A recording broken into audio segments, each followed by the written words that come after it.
If he was detected in this and the earth proved too heavy, he would be stifled, and then, so much the better, all would be over.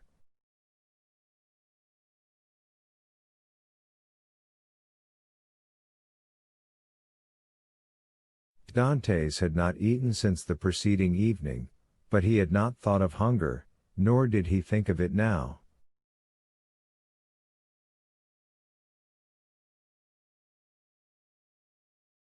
His situation was too precarious to allow him even time to reflect on any thought but one.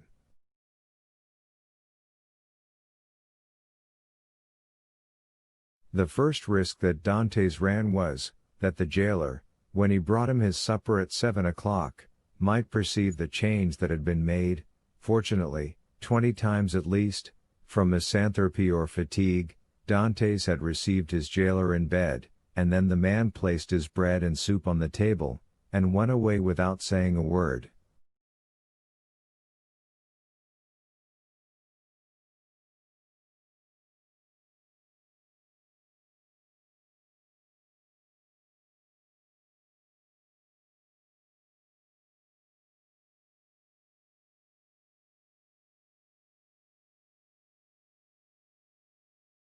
This time the jailer might not be as silent as usual, but speak to Dantes, and seeing that he received no reply, go to the bed, and thus discover all.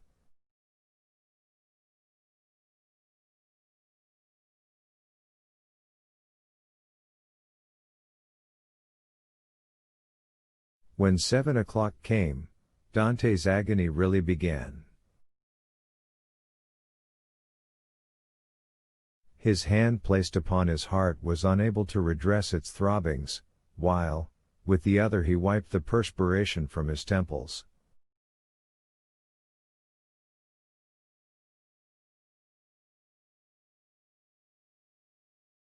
From time to time chills ran through his whole body, and clutched his heart in a grasp of ice.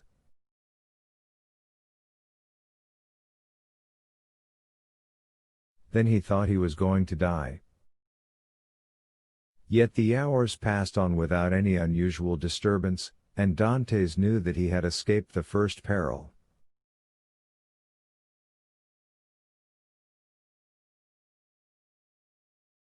It was a good augury. At length, about the hour the governor had appointed, footsteps were heard on the stairs.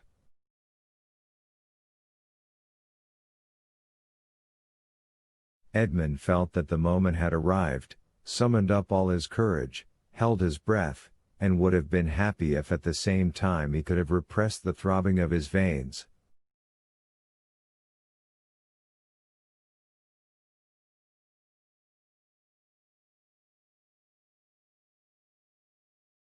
The footsteps, they were double, paused at the door, and Dantes guessed that the two gravediggers had come to seek him.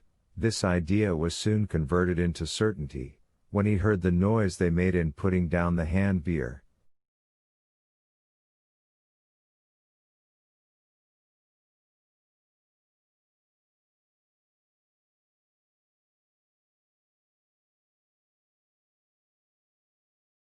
The door opened, and a dim light reached Dantes' eyes through the coarse sack that covered him. He saw two shadows approach his bed, a third remaining at the door with a torch in its hand.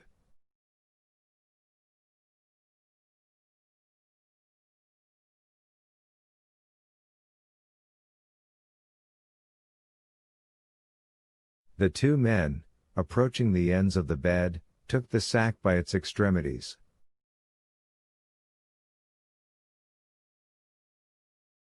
"He's heavy though for an old and thin man," said one, as he raised the head.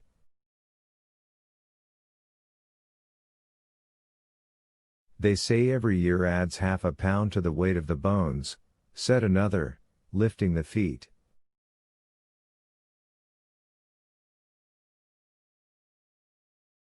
"Have you tied the knot?" inquired the first speaker.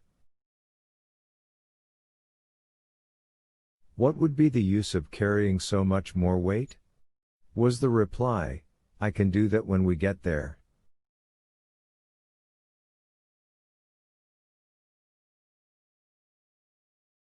Yes, you're right, replied the companion. What's the knot for? Thought Dantes. They deposited the supposed corpse on the bier.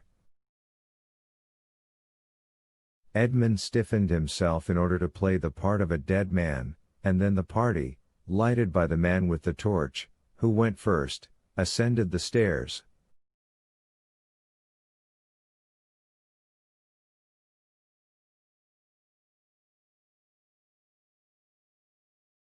Suddenly he felt the fresh and sharp night air, and Dantes knew that the mistral was blowing.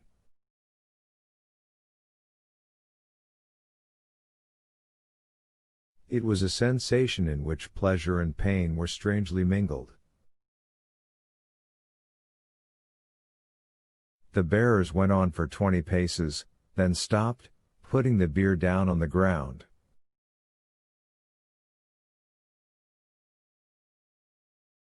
One of them went away, and Dantes heard his shoes striking on the pavement.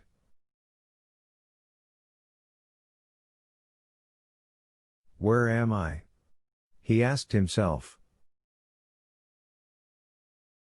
Really, he is by no means a light load, said the other bearer, sitting on the edge of the hand barrow.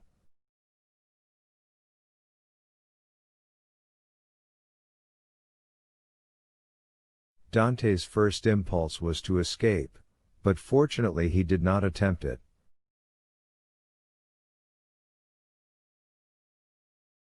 Give us a light, said the other bearer, or I shall never find what I am looking for.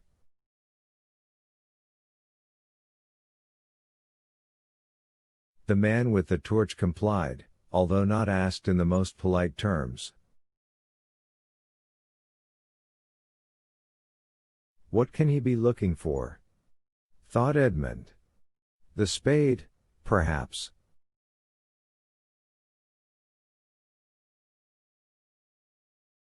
An exclamation of satisfaction indicated that the gravedigger had found the object of his search.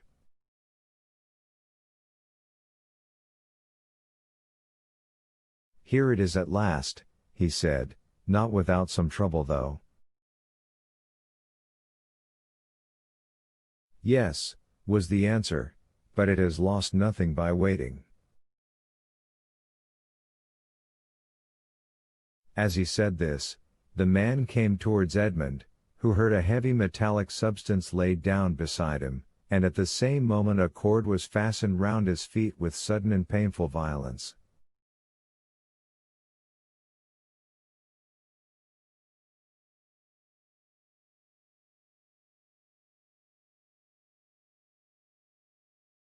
Well, have you tied the knot?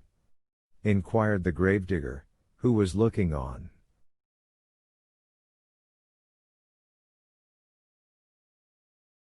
Yes, and pretty tight too, I can tell you, was the answer. Move on, then. And the bier was lifted once more, and they proceeded. They advanced 50 paces farther, and then stopped to open a door, then went forward again.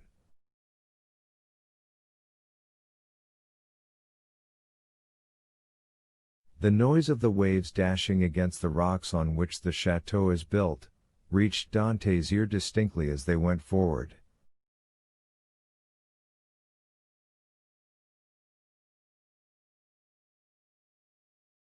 Bad weather, observed one of the bearers, not a pleasant night for a dip in the sea.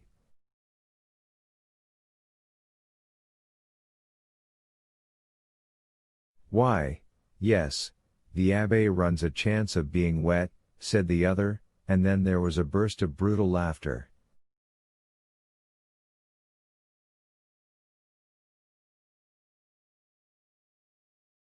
Dantes did not comprehend the jest, but his hair stood erect on his head. Well, here we are at last, said one of them. a little farther, said the other. You know very well that the last was stopped on his way, dashed on the rocks, and the governor told us next day that we were careless fellows.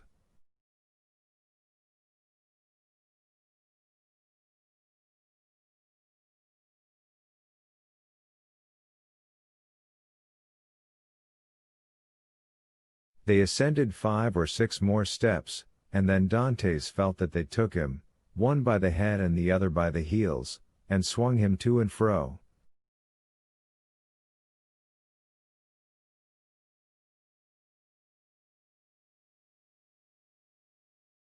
"1," said the gravediggers, "2, 3.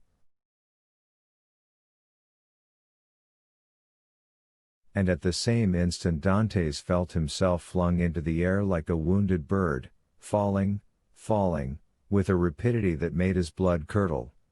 Although drawn downwards by the heavy weight which hastened his rapid descent, it seemed to him as if the fall lasted for a century.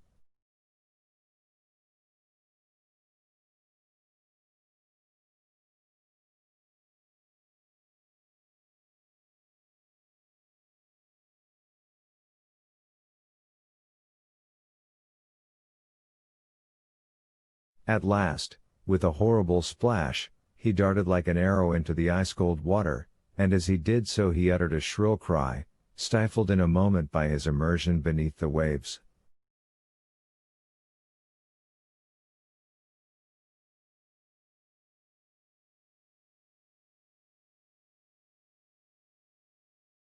Dantes had been flung into the sea, and was dragged into its depths by a 36-pound shot tied to his feet.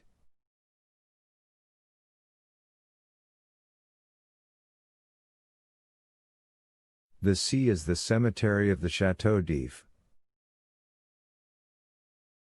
Chapter 21. The Island of Tibulan. Dantes, although stunned and almost suffocated, had sufficient presence of mind to hold his breath, and as his right hand, prepared as he was for every chance, held his knife open, he rapidly ripped up the sack, extricated his arm, and then his body, but in spite of all his efforts to free himself from the shot, he felt it dragging him down still lower. He then bent his body, and by a desperate effort severed the cord that bound his legs, at the moment when it seemed as if he were actually strangled. With a mighty leap he rose to the surface of the sea, while the shot dragged down to the depths the sack that had so nearly become his shroud.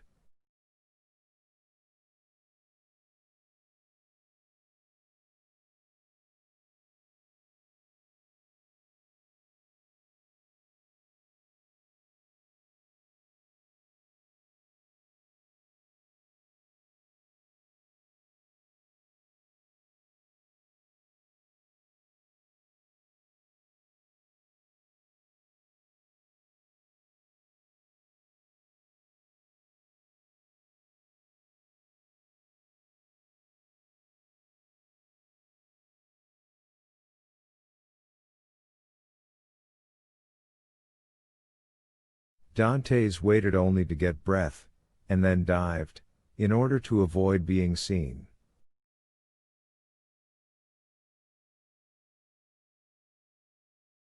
When he arose a second time, he was 50 paces from where he had first sunk. He saw overhead a black and tempestuous sky, across which the wind was driving clouds that occasionally suffered a twinkling star to appear. Before him was the vast expanse of waters, somber and terrible, whose waves foamed and roared as if before the approach of a storm. Behind him, blacker than the sea, blacker than the sky, rose phantom-like the vast stone structure, whose projecting crags seemed like arms extended to seize their prey, and on the highest rock was a torch lighting 2 figures.